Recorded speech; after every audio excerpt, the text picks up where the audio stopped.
စ်မြော်တဲ့ညစ်ကြော်ဒီညစ်ကြော်လေးကပေါင်းပစ္စည်း၃မျိုးပဲလိုအပ်ပြီးတော့အလွယ်တကူပြင်ဆင်လို့ရတဲ့ဟင်းလေးတစ်ခွက်ပဲဖြစ်ပါတယ်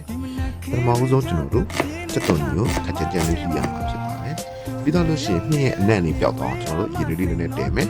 ပြီးတော့လို့ရှိရင်တဲအိုးကိုအပူပေးပြီးတော့စီလေးပပလေးထည့်မယ်ပေါ့နော်အယောင်လေးလှတော့အောင်စနစ်မုံလေးနဲ့ထည့်မယ်ပြီးစက်သွန်လေးနန်းလေးပြီးတော့ပြီးပြီဆိုရင်တော့ကျွန်တော်ဆောနာကပြုတ်ထားတဲ့ဖြစ်ကိုထည့်မယ်ပြီးမှတို့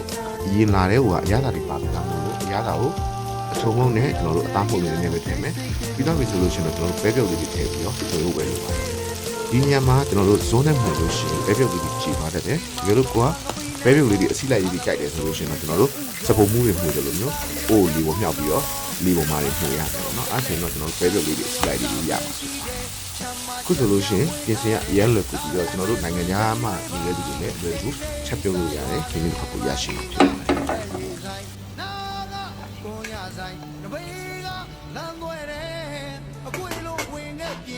ဒီနှစ်လေးကိုကျွန်တော်